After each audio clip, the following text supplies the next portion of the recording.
with a hazmat. It's like an ambulance.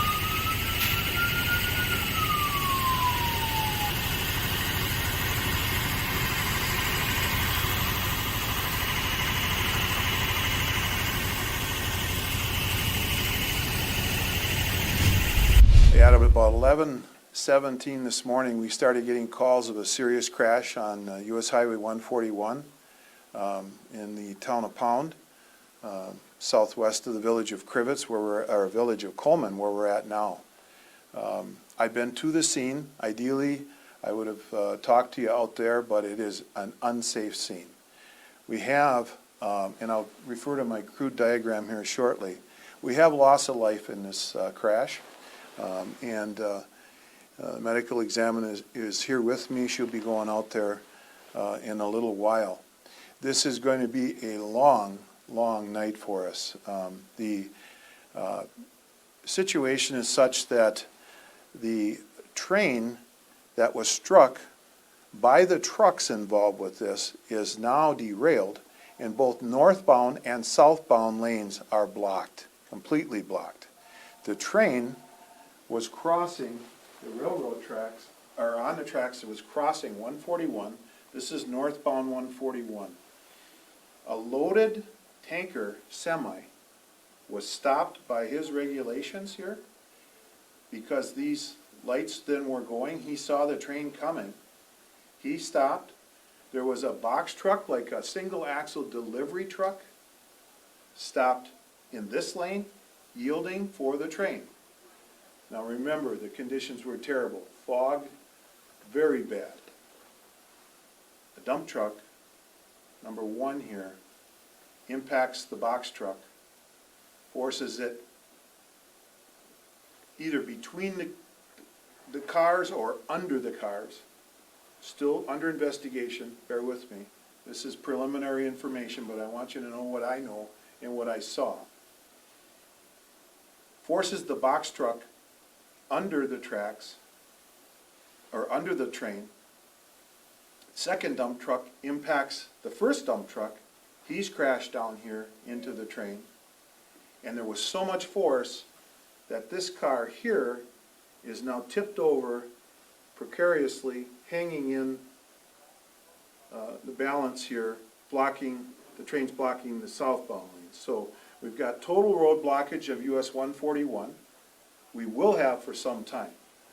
The loss of life is the driver of this box truck person who looks to be alone in the vehicle. He is crashed on this side here, and another car, a railroad car that's tipped over, he's between the cars, and it's not much of a wreckage left. The firemen have put out the fire that was involved with that. We had then an empty logging truck coming north. He sees this, he's able to avoid this and go off into the median. He has since been removed. This tanker truck loaded with fuel was not impacted. We just got him out of there. He was able to back all the way out and get out of there and continue on his route through the detour and head back north.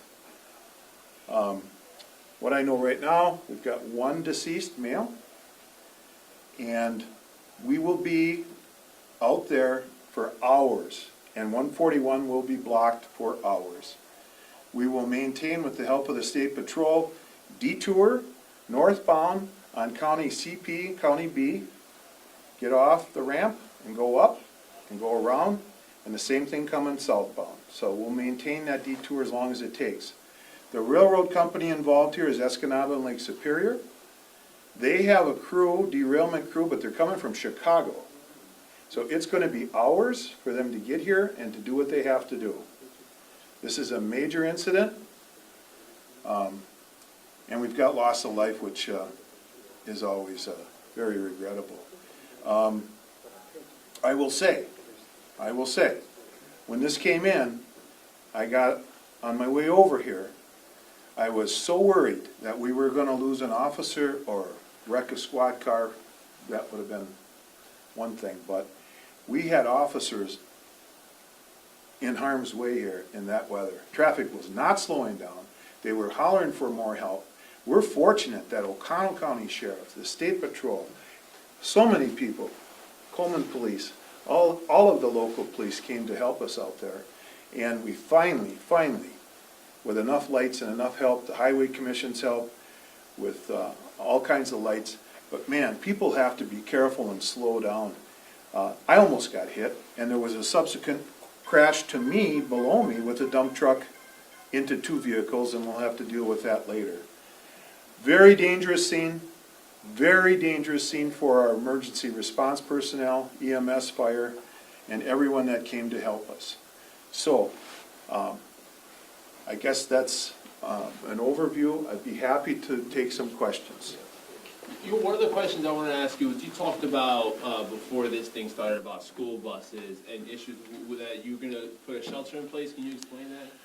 I'm very concerned about the school buses leaving the school here now and going out that way. I just don't think it's safe. You saw the conditions. So we've asked the school district to either shelter in place or make arrangements, and that's fluid right now. The chief of police from Coleman is here. Ida, could you talk about that? Yes, we're keeping the kids at school. Parents are welcome to pick up the children, but we ask that you please slow down coming through the village because of the high volume of traffic now with the detour, along with the children, people trying to pick up their children at the schools. So please be careful out there. Do we know what the train was carrying? Fortunately, there too, the train, those cars, all of them that I saw were empty. We've interviewed the conductors. There was 2 of them from the train. We don't have any hazardous material on the rail. We're fortunate that way. This was the one we really dodged a bullet on right here. You know, I spoke with the witness, someone who, saw this thing, and he said that you can hear the train blaring its horn, signaling that it was coming, but obviously this still happened. I mean, is this like, I guess what I'm trying to get at, is this weather related? Do you think there was some traffic citations, or maybe someone just tried to beat past it? I mean, from your initial investigation, what do you see? Well, clearly weather related. The fog was such that, I'm telling you, 1/10 of a mile, and then you could finally see that. And when you're creeping along here, it's right there, and people are stopping. And then you got high-speed traffic coming north behind. And you can imagine what's going through your mind when you're one of the first officers pulling up on here and trying to put some lights on it. And it's amazing to me how many cars are out there from State Patrol and O'Connell County and us. I mean, we really rallied to this thing. But it's going to be a very long duration for us to clean this up. Oh yeah, DNR is a big help too, the wardens, thank you. So our meteorologist is saying, the wind won't come until like 8 or 9 to clear up some of the fog. I mean, it's only 3 o'clock now. I mean, Right. I know. As soon as that fog blows out of here, the better. But right now, we finally made that detour route with enough help, much safer than what it first was. I mean, I could smell brakes. I could hear tires. I mean, it was very scary out there. I'm so relieved we didn't get an officer hurt, or any of our responders.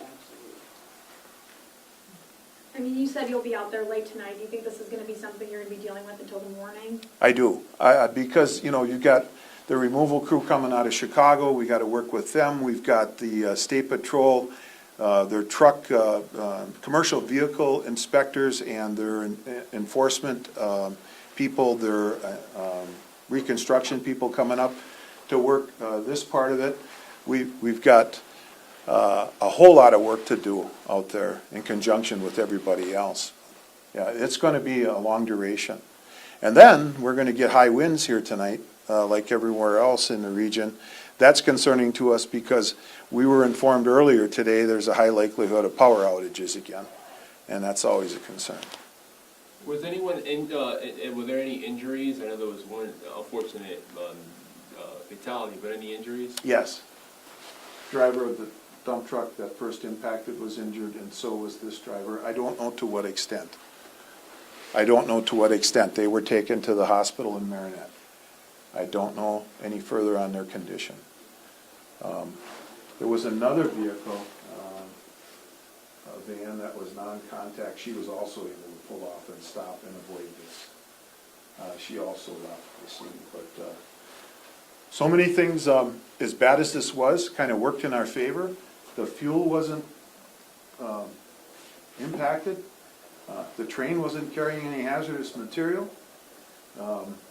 Unfortunately, the weather conditions and, he was impacted from behind in that these three trucks went into the train, and that's what caused the derailment. And like I said, ideally, we'd have you out there and but it's just not safe at all. And I'm sorry, I just want to clarify, so that first dump truck hit the box car and then? No, the box truck, it's like a single axle delivery truck. Yeah, Right. This dump truck number one impacted this from behind. and then the second one also, the second dump Yeah. truck also? Second dump truck then, this dump truck takes this box truck into and under or between the train, and then this dump truck impacts dump truck number one also, and he's crashed up in here Okay, thank you. against the train. Okay. The person who was killed, are we identifying that person? No, yet? we have not. Okay. We're working on that. Medical examiner and I will be going out there after this. I just wanted to come in and give you guys something so we can let the public know what's going on here. Thank you. And again, just lastly, I guess for me, just the chief concern is the fog, right? I guess the message you want to put out there to not drive if you don't have to. Right, please avoid the area. I know people are interested, what we have here, but please avoid this area. It's going to be a long one. I think, Ida, if you can communicate to the school too for tomorrow morning, I don't know, check with us to see where we're at with this, because it could be with complications on their removal that we're still there in the morning. That's probable. And is it the Coleman School District that you're working with? Yes, it is. Okay, Yeah, Coleman Schools. okay. Ask the parents to pick them up or just hold off in the meantime? Yeah, we just don't feel safe with buses going out in that area at all. Anything else? Again, you weren't at the podium, but how lucky is it that no one got hurt from your staff or any of the rescue people? Yeah, I've been doing this for 37 and a half years. This was a scary one, because when you pull up in the fog and you hear vehicles coming up behind you, and they're squealing the brakes, and they're flying into the median, and they're crashing, you're just thinking, it's a matter of time before we get an impact to a squad car or emergency vehicle or someone out here trying to help, or another innocent person. People need to slow down and be careful. I mean, I raised my voice at some of them coming by me when I was trying to set up. And you know, what do? You feel a little helpless out there. Yeah, there's big concerns on these kinds of things in snow and weather like this.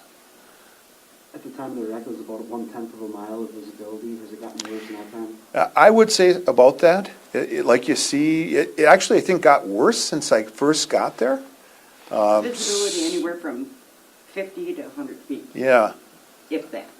It's horrible. I would say that's about all. I mean, and then you can't see anything. So just creeping out of there when we backed this tanker out, and, you know, we got him finally way down here where we could take a cut across and then go back south and around. You know, I was creeping along at 15 ahead of him, 15 miles an hour, and that's all the faster I would have wanted to drive, because otherwise you're overdriving your visibility, and you can't do that. You just don't know what's up there ahead of you. You just don't know.